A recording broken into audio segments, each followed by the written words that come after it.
vous parlais tout à l'heure du grand principe en droit français de l'exécution forcée en nature. On dit souvent que c'est le prolongement de la force obligatoire du contrat, et si le contrat n'est pas exécuté, le créancier a le droit d'exiger, quoi qu'il arrive.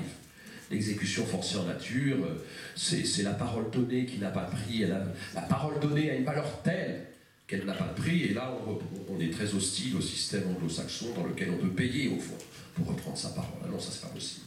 La parole donnée a une valeur telle qu'elle n'a pas de prix, parce que justement, il n'y a pas qu'une dimension économique, il y a une dimension morale, il y a une dimension sociale. Donc l'exécution par équivalent, on n'aime pas ça. Et il y a un principe qui ne connaissait pratiquement pas l'exception, ce qui est d'ailleurs assez curieux. J'y reviendrai dans 10 secondes. Et là, dans le projet, et là encore, influence des droits et des codes européens voisins, une exception est prévue. Une exception est prévue si le coût de l'exécution forcée en nature est manifestement déraisonnable. En plus, ils ont utilisé un terme common law. Ils auraient pu dire excessif ou abusif. C'est vraiment la provocation. Manifestement déraisonnable, alors là, le débiteur pourra échapper, je dirais, ou pourra payer des dommages et intérêts. Il va y avoir un débat parce que c'est culturel.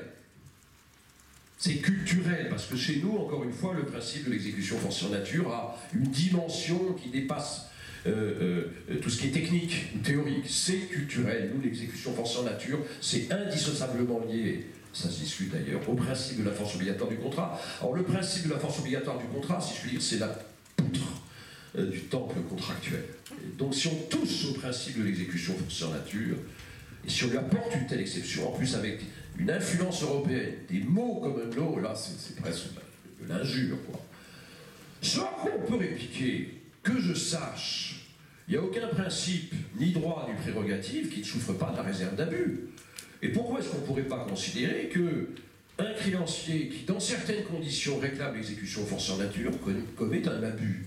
Est-ce que si on avait utilisé la notion d'abus, alors j'ai pas le temps de faire des recherches, je vous dire la vérité, je sais qu'il y en a ici qui travaillent sur les voies d'exécution, mais que je sache, l'exercice ou la mise en œuvre d'une voie d'exécution peut parfois être considéré, quand je dis je le sais, c'est que je sais, peut être considéré comme abusive. Donc peut-être que là les mots choquent un peu, mais moi l'idée qu'il puisse être retenu, qu'un abus puisse être retenu en cas de droit à l'exécution forcée en nature, et le droit de propriété peut être exercé abusivement, je vois pas pourquoi celui-là ne devrait pas l'être. Alors, est-ce que le projet acte l'idée qu'il y a en droit français des contrats structurellement déséquilibrés qui doivent être soumis à un régime spécifique? Là, bon, ces règles existent dans les codes satellites, et on va vous dire, oui, mais il ne faut pas tout confondre, les codes satellites n'ont pas le même esprit, n'ont pas la même vocation, ne poursuivent pas les mêmes objectifs, ne concernent pas les mêmes contractants que le code civil. Attention, vous avez dénaturé le code civil. Donc là, il y a un beau débat, je trouve. Je voudrais juste évoquer deux règles, et qui me semblent justement révéler que les auteurs du projet de réforme ont compris qu'on ne pouvait pas rester avec le code civil, même avec le code civil, déconnecté des réalités sociales, politiques et économiques, sauf à faire du code civil une sorte de musée ou un livre qui ne servira qu'aux étudiants et à leurs professeurs. La première, c'est ce qu'ils ont, le vice de violence économique. Le vice de violence économique. Alors, il y avait des arrêts, si je ne m'abuse, qui avaient été rendus au tout début du XXIe siècle, mais là encore, c'était un peu léger, si je puis dire, pour considérer qu'il y avait vraiment une règle de droit positif. Et là, c'est l'article 50 du projet, je le lis très rapidement, vous irez le voir. Voilà. Il y a également violence lorsqu'une partie abuse de l'état de nécessité ou de dépendance dans lequel se trouve l'autre partie, pour obtenir un engagement que celle-ci n'aurait pas souscrit si elle ne s'était pas trouvée dans cette situation de faiblesse. Dépendance, faiblesse, vulnérabilité, abus. Bon, on voit bien l'idée. Si un contractant en situation de domination économique, psychologique, technique, que sais-je, profite de la faiblesse de la dépendance de l'autre pour obtenir un engagement, alors un engagement, je crois, qui est excessif à son profit, parce que si c'est un engagement qui arrange l'autre, on ne voit pas bien pourquoi l'autre essaierait de le remettre en cause, ou alors un engagement qu'il n'aurait pas souscrit. Mais si on profite de sa situation de force pour gruger, pardonnez-moi l'expression, l'autre, alors il peut y avoir sanction, il peut y avoir annulation du contrat. Et vous le voyez au fond, on remet en cause un peu l'idée cardinale du droit des contrats que j'évoquais tout à l'heure, du droit des contrats qui irrigue le Code civil, selon laquelle le déséquilibre est la rançon de la liberté. Oui, le déséquilibre est la rançon de la liberté. Mais quand il n'y a pas de postulat, c'est-à-dire quand il n'y a pas de liberté, mais au contraire une dépendance, une faiblesse, une vulnérabilité, et qu'il y a un déséquilibre excessif, là ça ne marche plus. Parce que là on est dans un autre paradigme contractuel. On est face à des contrats structurellement déséquilibrés. Et on ne peut pas appliquer les règles du modèle contractuel français classique à des contrats pour lesquels ce modèle n'avait pas été conçu. Donc il faut que ça évolue. Et donc je crois que c'est une première illustration qui me semble une bonne règle. La seconde, c'est les clauses abusives. Et celle-là, elle a déjà déclenché là aussi un tonnerre de critiques. Dans le projet, il y a une règle au terme de laquelle c'est la règle, enfin c'est l'article... Mais ça va pas ou quoi 77. Ah oui, moi c'est vieux, c'est la vieille version. Et en plus, il m'humilie. Alors, bon, il y a donc une règle numéro, on s'en fiche, quoi. N'apprenez jamais les numéros par cœur. Au terme de laquelle le juge peut supprimer une clause qui emporte un déséquilibre significatif contractuel, pour faire simple, une clause abusive. Bon, là aussi, on revient au même problème. Et la discussion est vive. Est-ce qu'il faut importer dans le code, qui comporte des règles qui sont faites encore une fois pour les contractants libres, égaux, désincarnés, abstraits, la justice repose nécessairement sur le contrat, des règles qui ont été conçues dans d'autres codes, notamment le code de la consommation, qui régissent ces codes plutôt des rapports de force, des contrats standardisés, qui ne régissent pas des tête-à-tête contractuels, mais des contrats de masse, etc. Moi, je pense que c'est une bonne chose. Pourquoi ? Pour deux raisons, je dirais, D'abord parce que je crois que le Code civil, et j'y reviens, doit être le reflet de la réalité contractuelle. Et que la réalité contractuelle, l'univers contractuel est composé de deux planètes aujourd'hui. Et je ne vois pas pourquoi, lorsqu'on serait dans le champ d'application du Code civil, et qui serait avéré évidemment, qu'une clause est abusive, pourquoi alors les mêmes causes ne produiraient pas les mêmes effets? Pourquoi les mêmes causes, c'est-à-dire déséquilibre excessif, issu d'un abus de faiblesse ou de dépendance, ne produiraient pas les mêmes effets, c'est-à-dire suppression de la clause abusive. Sauf à penser que qu'être dans le champ d'application du Code civil, ça serait presque un fait justificatif pour les abus et les excès, ce qui paraîtrait quand même là un peu fort de café, si vous me permettez l'expression. Et puis, alors on va dire, oui, mais alors on comprend, c'est ce qui se dit, on va changer l'âme du Code civil, on réforme. Alors changeons un peu. S'il n'est pas figé pour l'éternité, notre Code civil. Et quand on regarde le projet, l'esprit, le modèle contractuel classique n'est pas balayé, mais ces deux petites touches, il y en a deux ou trois autres, mais c'est les deux principales, me semblent, pour ma part, bien vues. Voilà pour le défi français. Je crois qu'il est à peu près réussi. On maintient le modèle contractuel classique en lui apportant des innovations qui ne me semblent pas le bouleverser, et puis on y intègre les mutations profondes de notre univers contractuel en intégrant quelques règles sur ces fameux contrats déséquilibrés structurellement. Alors le défi européen, évidemment, vous le savez, l'harmonisation européenne du droit des... J'en ai pour à peine 30 minutes, hein, rassurez-vous. Le défi européen, non, j'en ai plus pour longtemps. C'est ce que je dis toujours à mes étudiants. Sinon, 5 minutes, j'ai terminé. Il y en a qui pleurent parfois. Le défi européen. Toutes les 5 minutes, j'ai terminé. C'est mon dernier mot. Alors, le défi européen. L'harmonisation européenne du droit des contrats, vous vous en souvenez peut-être, mais je ne sais pas dans quelle année vous êtes les uns les autres, mais a déclenché une controverse, d'une vigueur, d'une brutalité, d'une férocité au sein de la doctrine française invraisemblable. Donc, j'avance, et là je demande à ce que le son soit coupé, j'avance sur des œufs. Au fond, l'idée qu'il faut la question qu'il faut se poser, c'est comment, en étant neutre, est-ce qu'on est pro, mais c'est ça, je ne peux pas dire en étant neutre, parce qu'on n'est jamais, évidemment. Est-ce qu'on est pro-européen, ou est-ce qu'on est viscéralement anti-européen, ou est-ce qu'on est au contraire un combattant de l'Europe contractuelle? Évidemment, ça change tout sur ce qui va être dit. Moi, du jour, je ne me ferai pas brûler pour l'Europe, surtout ce que c'est actuellement, mais je ne suis pas viscéralement, j'ai pas les commissions des lèvres avec de la bave quand on parle de l'Europe contractuelle. Bon, et notamment ceux qui disent que l'Europe contractuelle, c'est que le marché, c'est que le pauvre contractant n'est pas vrai. Je veux dire, il y a beaucoup de dispositions qui sont aussi protectrices du contractant faible que le droit français.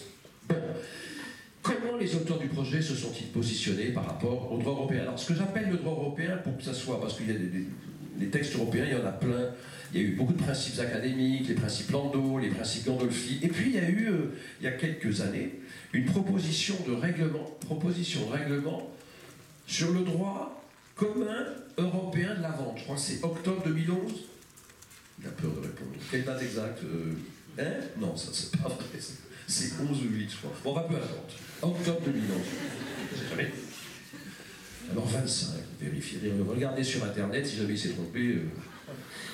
Alors, droit commun européen de la vente, on se dit c'est un texte qui ne concerne que la vente. Et quand on regarde ce texte, il y a plusieurs dizaines d'articles qui en réalité concernent le droit des contrats en général.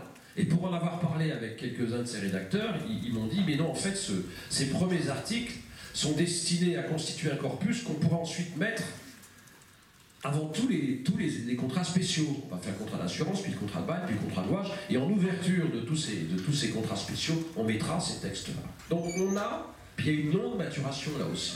Il y a eu les principes Landau, il y a eu les principes Gandolfi, il y a eu tout le travail fait par le groupe Von Bahr, etc. On a des textes qui, je crois, si jamais le grand soir contractuel européen devait se produire, ben, il est probable qu'on aurait ces textes. Alors, il y a entre le projet français et la proposition européenne des différences assez sensibles, mais il y a aussi, je vais les choisir parce que j'ai bien le sentiment que j'étais trop long, mais il y a aussi des rapprochements et des ressemblances assez intéressantes. 2 points sur les différences. Il y a 2 grandes différences, c'est que la proposition européenne est beaucoup plus sensible que le projet français, je m'excuse, je reviens sur ce point, mais à l'impératif d'efficacité économique du droit. Beaucoup plus sensible. Pourquoi? Les choses sont simples, c'est que les Français ne sont pas très influents dans ces groupes de travail européens. Pourquoi? Because the French people speak not very well English. Non, mais c'est terrible à dire. Hein. Alors, moi déjà, pour vous dire ça, j'ai répété ça dans le train pendant 2 heures, mais quand on me demande d'expliquer comment marche l'exception d'une exécution en anglais, et c'est une vraie première raison, en tout cas pour les gens de ma génération, on n'apprenait pas l'anglais à l'université, on ne l'apprenait plus. Et puis les Français au début, le droit européen, les contrats, on n'a pas besoin. We are French, on va continuer, les autres. On va pas aller avec les Italiens et on n'avait pas de non. Donc, impératif d'efficacité économique du droit. Alors, 2 ou 3 petits exemples sur le pouvoir unilatéral dans la détermination du contrat. Je vous le disais, maintenant il y a le prix. C'est une exception pour les contrats de longue durée et puis les contrats cadres. Dans cette proposition européenne, la fixation unilatérale concerne tout le contenu du contrat. Non seulement le prix, mais tout le reste. Il n'y a pas du tout cette idée très française, au fond, entre autres, que le bilatéralisme est consubstantiel au contrat. Le contrat, c'est forcément à 2, quoi. Si le contrat d'un seul, le contrat solitaire, c'est pas un contrat, c'est autre chose, c'est une figure qu'on a du mal à appréhender. D'accord? Là, non, pas du tout. Ça pose pas de problème dans la position européenne. Deuxième point, et ça c'est vraiment important, les amis, c'est que, on a mis la résolution unilatérale, hein, je vous le disais, dans la proposition européenne, ils admettent aussi la nullité unilatérale.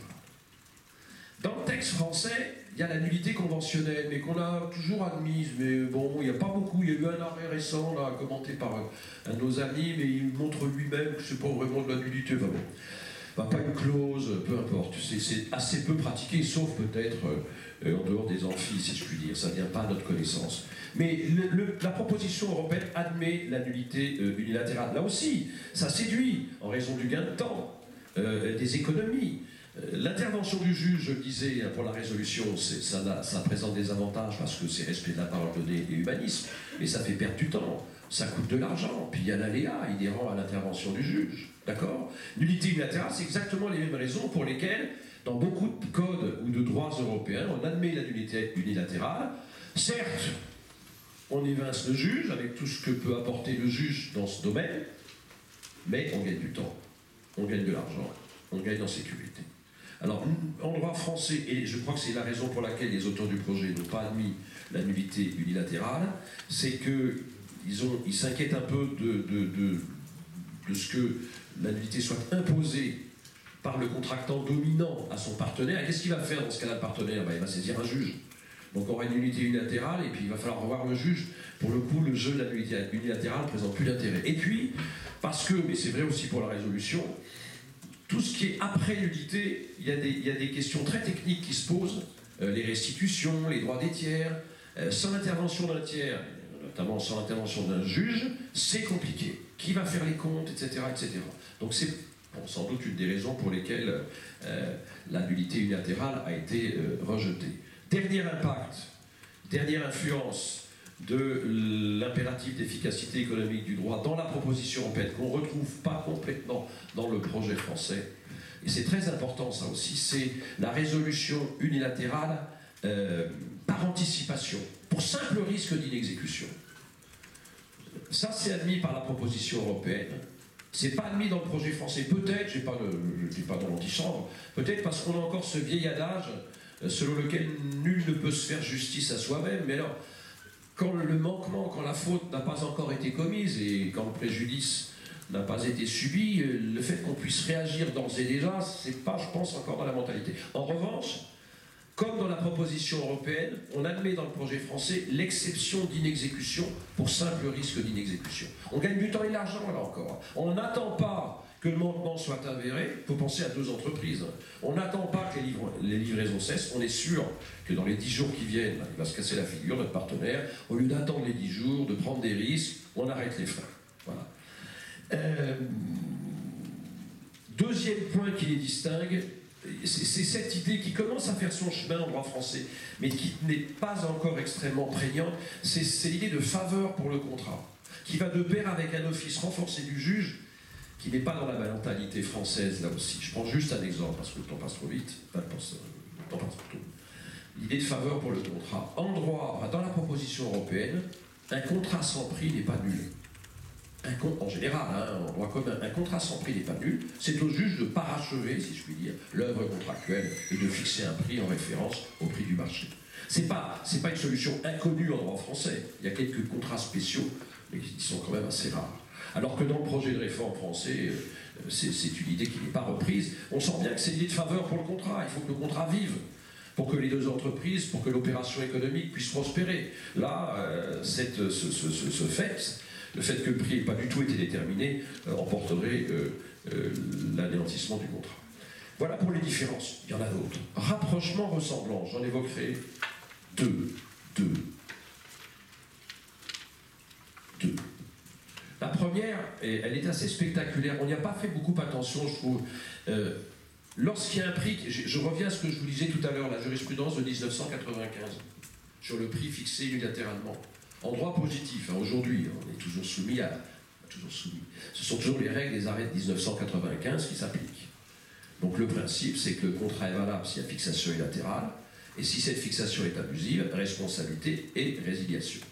Dans la proposition européenne, comme dans beaucoup de droits et codes européens, on admet en plus que le juge peut réviser le prix. Ça, c'est une règle qui heurte un peu le modèle français, un des grands principes du modèle contractuel français classique, mais ça ne changera pas, c'est le principe de non-ingérence du juge dans le contrat. Le juge ne peut pas bouleverser les prévisions contractuelles. Ça, c'est vraiment une des règles, l'intangibilité du contrat qu'on apprend en deuxième année. C'est vraiment une règle d'airain, quoi. Une règle qu'on doit retenir. C'est des 10 règles, une des 11 notes de la gamme contractuelle, si je puis dire.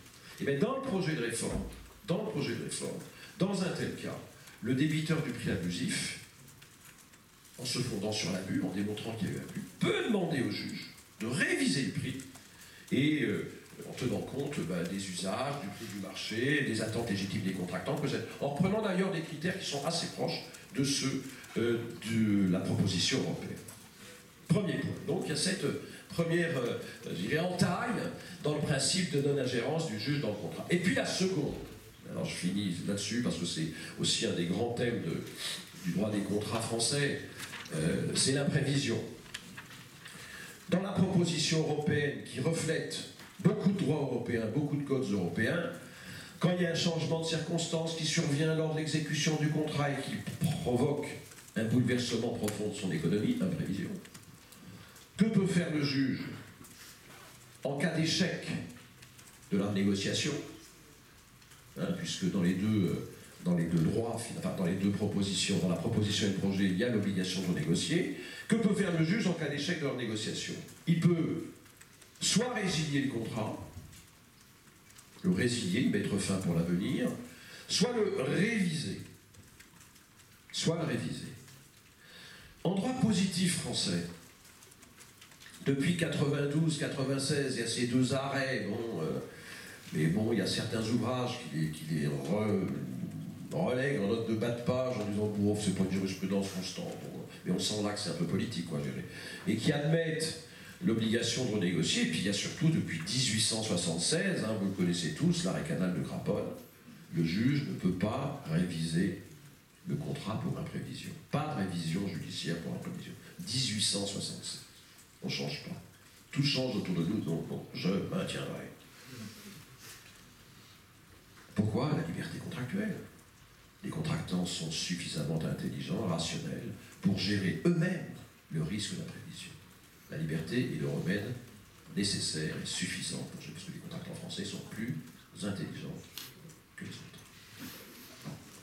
Dans le projet, et là il y a un rapprochement quand même, qui est intéressant, et qui montre bien, je dirais que c'est un peu comme la cause dans les pays, alors si, dans les pays du Sud, il y a la cause, mais pas dans les pays du Nord, mais c'est les pays du Nord qui dominent dans les processus d'harmonisation européenne. Dans le projet de réforme français, je terminerai là-dessus, je vous assure, pas plus de 3 minutes. Dans le projet, il est 20h30, de toute façon, le journal télévisé étant terminé, dans le projet français, le juge, en cas d'échec de la négociation, il peut résilier le contrat, ça c'est nouveau.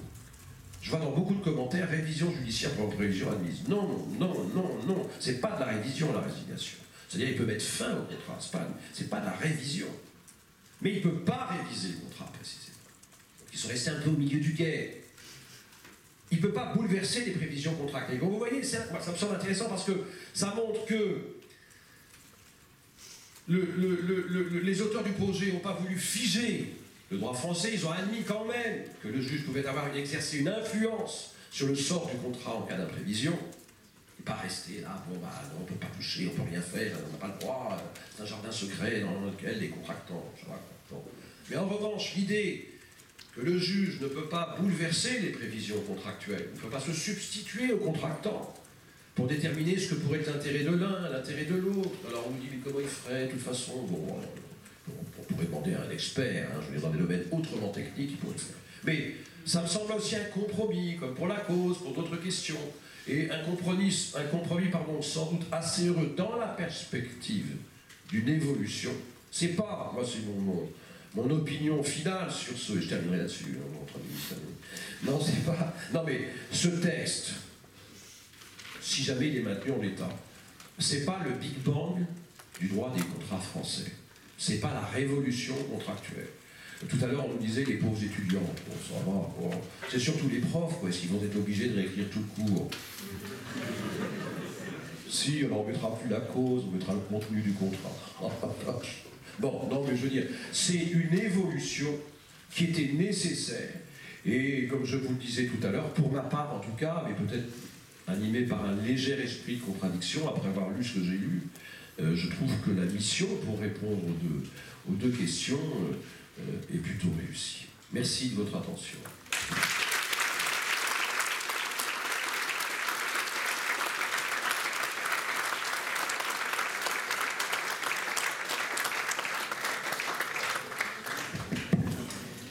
Avant de nous séparer pour voir la fin de journal télévisé, il y a peut-être des questions de la salle. Donc si vous avez des questions, n'hésitez pas.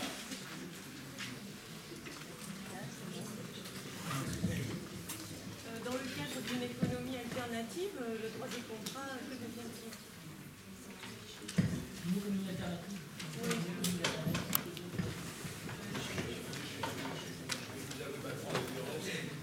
Qu'est-ce que vous appelez l'économie alternative? La fin du système capitalistique avec de nouveaux...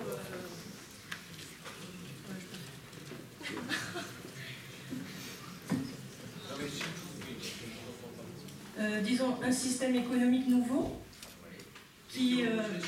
par rapport à celui dans lequel vous vivez, mal ou bien, et qui est posé sur quel principe? Sur sur la fin du capitalisme et sur un système qui se connecterait au capitalisme et qui s'ouvrirait sur comment dire, une nouvelle économie participative. Le droit des contrats, en tout cas les auteurs du projet de réforme n'ont absolument pas été animés par une évolution possible du modèle économique sur lequel, je pense, hein, et ça transparaît assez dans les règles qu'ils ont. Vous savez, le juriste est conservateur. Or là, vous nous proposez un peu une révolution. Non, mais donc là, il y a une évolution à la marge juridique, mais sans avoir un rétroviseur un possible bouleversement du système économique. C'est le pire. À tort ou à raison. Alors, y a-t-il d'autres questions? Non. Eh bien alors, nous allons nous séparer et je remercie encore le professeur Denis Mazot de son brillant exposé. Merci.